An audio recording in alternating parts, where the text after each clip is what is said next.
আপোনালোকে মানিমুনিৰ আঞ্জা কেনেকৈ বনায় কমেণ্টত জনাব দেই। মই কেনেকৈ বনালোঁ তাকে অকণমান দেখাইছোঁ, সেনেকুৱা লাগে ক'ব আপোনালোকে, বা ভুল হ'লেও জনাব।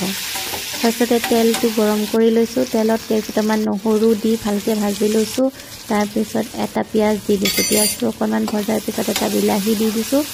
বিলাহীখিনি অকণমান ভজাৰ পিছত তাতে দি দিছোঁ এটা জলকীয়া, অলপ নিমখ, অলপ হালধি, সেইখিনি দি মেলি আৰু অলপ সময় ভাজিছোঁ। তাৰপিছত দি দিছোঁ এটা বইল কৰি লোৱা আলু, আৰু গোটেইখিনি অলপ দেৰি ভজাৰ পিছত তাতে মই মানিমুনিৰ পেষ্টটো দি দিছোঁ। মানিমুনিৰ পেষ্টটোত মই অলৰেডি আদা নহৰু দি দিছিলোঁ পিছোঁতে, সেইকাৰণে মই আৰু আঞ্জাখনত এক্সট্ৰাকৈ আদা নহৰু পেষ্ট দিয়া নাই। এতিয়া গোটেইখিনি ভালকৈ অলপ সময় ভাজিম, ভাজি মেলি যেতিয়া অলপ পানীটো নোহোৱা হ'ব তাৰপিছত মই তাতে আকৌ এক্সট্ৰাকৈ পানী দি দিম, যিখিনি গ্ৰেভি প্ৰয়োজন সিমানখিনিহে পানী দিম।